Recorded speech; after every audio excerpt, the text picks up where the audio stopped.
Hi, my name is Carolyn Hackett. Hi, my name is Hannah Cho. And today we're going to show you through role play how a homeschool classroom is vastly different from a public school classroom. Alright, so I want to ask why we chose homeschooling for our topic. I heard that you have been homeschooled for a few years, right? I have. So how was your experience? Just tell me some.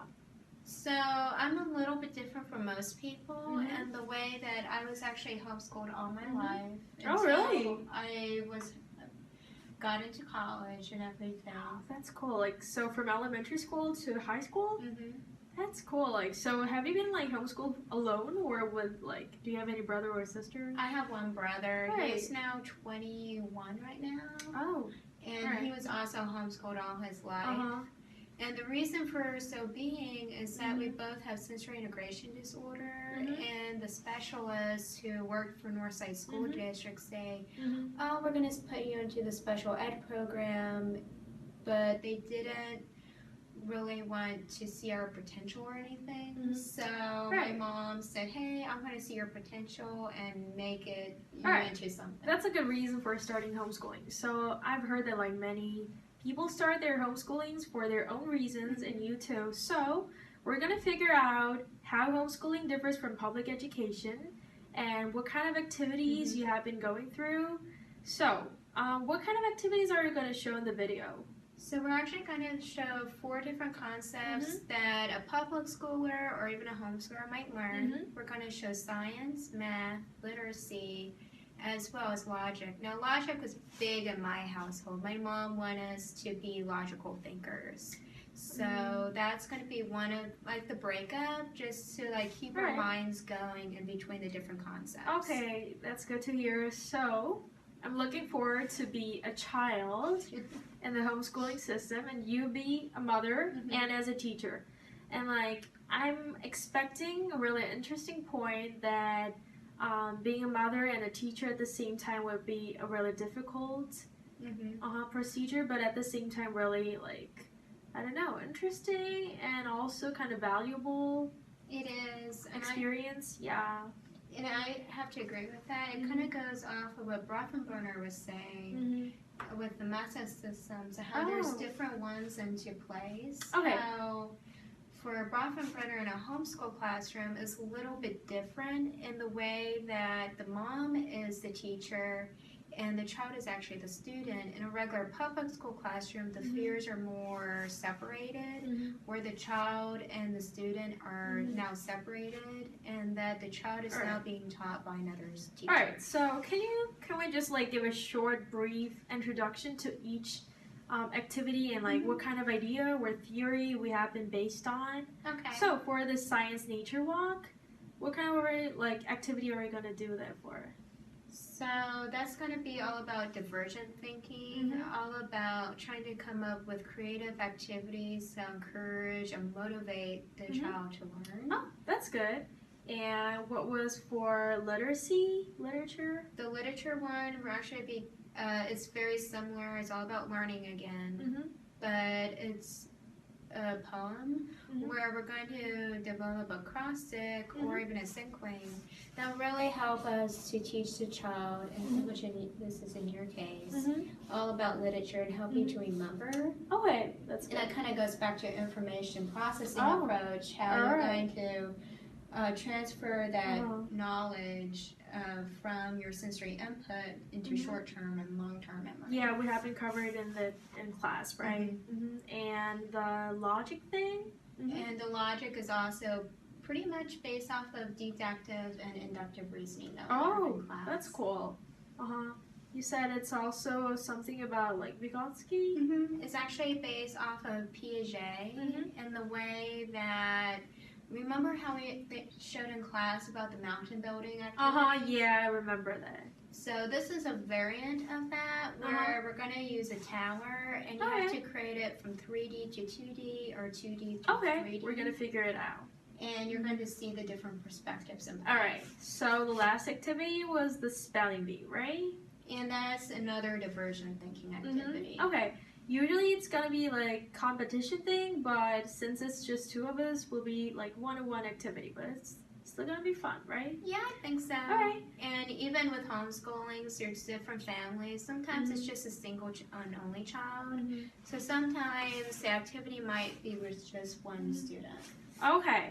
So let's figure out what we're gonna do. Okay. Ooh.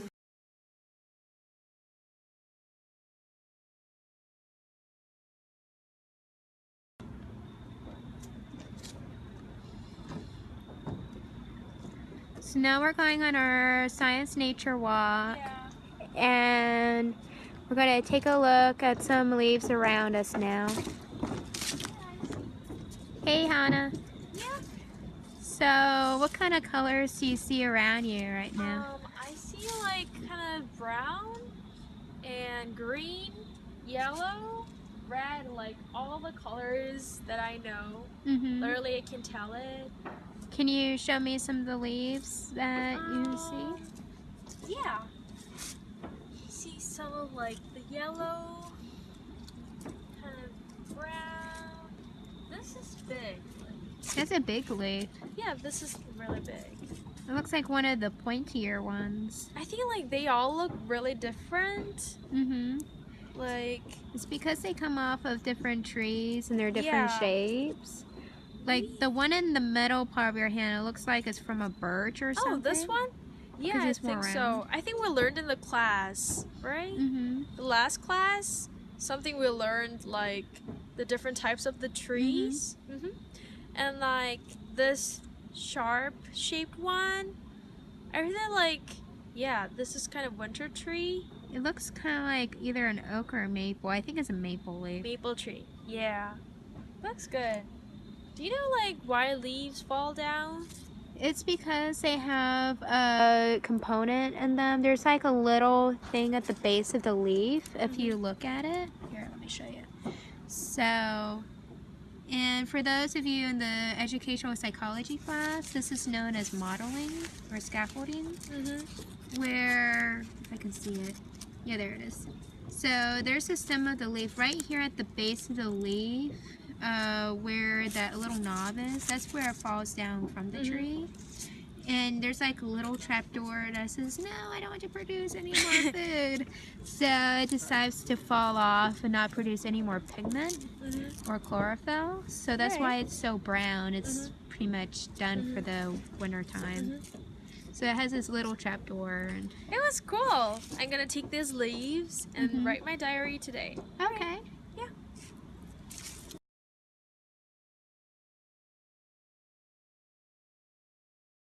So you remember in class how we learned about Piaget and about the mountain goating? Yeah, I remember it. Like children like having struggling, hard time, like what it looks different from other person's perspective. Yeah, I remember. So this activity actually builds upon that concept. This actually teaches people to build a tower that is 3D and change it into 2D.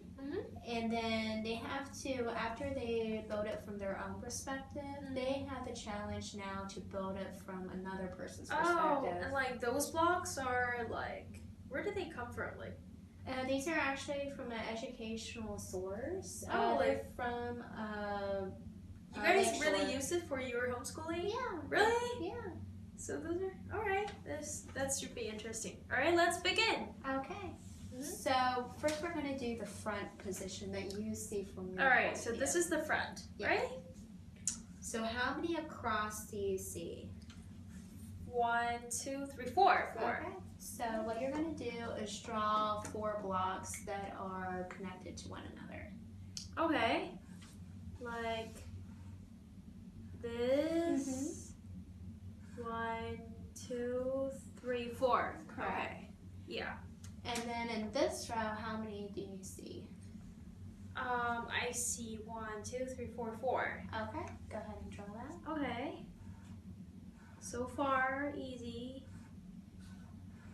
And you can make this how difficult you want to in your own homeschool curriculum. So, and this is also building off of spatial awareness.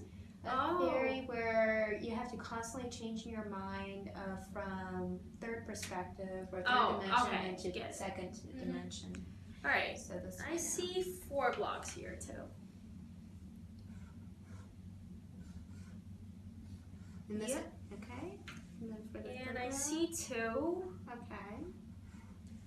And I see 2. Okay. And then what you do with them is that you're going to label what perspective is. This was front. Okay. Alright, so this was front, perspective. Okay. So now we're going to change perspectives and staying where you are, what is perspective from the right hand person if I were sitting from this perspective? Okay. You can draw it like in the corners. Okay. I'm gonna see how it looks different. No, you can't look. Oh, it's like 5 cross? Oh, that's interesting. so, and the challenge with this is that you have to keep facing this way. You're not allowed to see it until you are done. Really? So what you do is that how I learn is that is 1, 2, 3, 4, 5. Yeah. I kind of point to it, and then I know this one is 4, that one's 2, that one's 4, and go on from there. Okay. So I'm not allowed to sit in your... No, not yet. Okay. That's hard. That's hard. So there are 5 crosses. 1, 2, 3, 4, 5. And this should be 4. 2, 3, 4. Okay. This should be 2. 2. This should be 4. This. So you're doing this one. Alright, 1. It's 1. For sure. This is 1. Okay? This was right. Right? Alright. This one, done it for right. Now I'm allowed to check it. Yes, you may go check it now. So, first, 4, 2, 4, 1, 1. Yeah, perfect. It was right. Yeah. It's kind of hard, like, because I have to think in my mind how it looks like from the different perspective. Like, of course, it's really easier for the front part because I was literally just drawing what I was seeing. But the right part, like, I had to think how it looks different, my mind, and like make the image of myself. So it was much harder. And like, I strongly believe that this should help like children in the young age for their like spatial thinking and reasoning. And also with perspectives. Yeah. Now, without drawing it, what do you think this one would look like? How would it be different but similar to this perspective? I actually learned it's actually just the flip-flop of this side. So if you were to take this drawing, so now... so it's just like flip-flop? Kind if you of want to look at from the left side. That's how it works. Because now that you're looking from the left-hand side, it's 1, 1, 4, 2, 4. Yeah, right. That's totally flip-flop. Yeah. Right.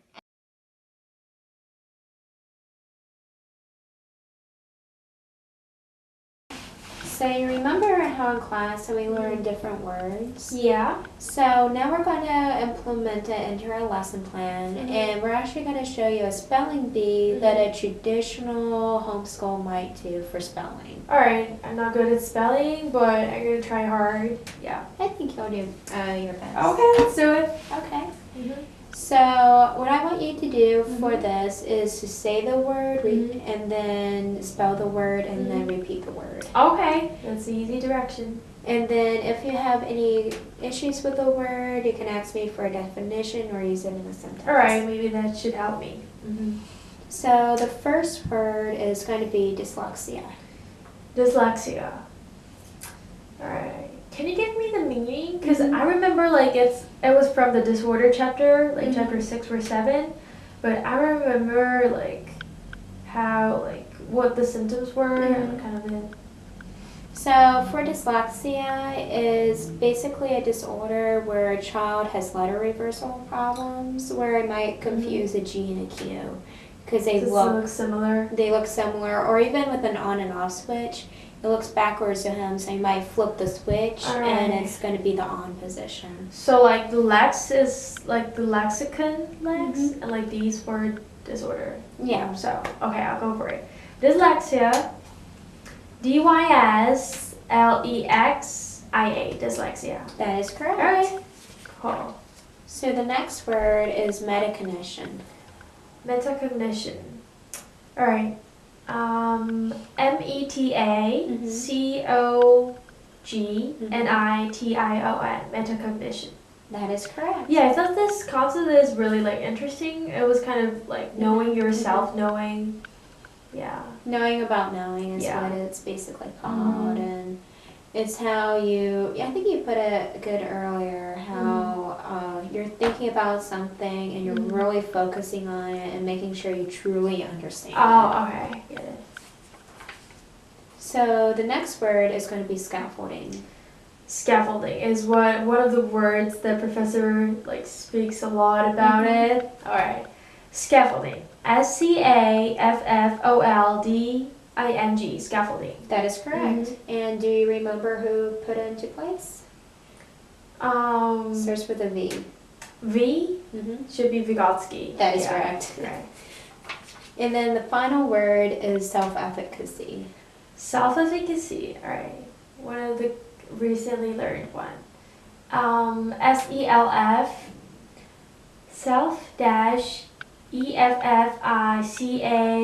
self-efficacy. That is correct. Yeah, right. And it just helps the student to feel more confident in yourself. And now you build more self-advocacy with this lesson. It makes you feel more confident with the like, words. you know what? Like, spelling bee doesn't only help me with, like, going through the spelling itself, but the concepts and, like, what kind of the lessons we have learned and what kind of theories we have learned. Like, I think I have the chance to review what the concepts we're learning. Yeah, so it's a kind of good way of learning, and I keep asking questions. Well, can you tell me the definition, and can you tell me like what contains the word, like kind of thing. So yeah, it motivates me to learn more, so it's kind of a good way. Yeah. It's a good time. Yeah.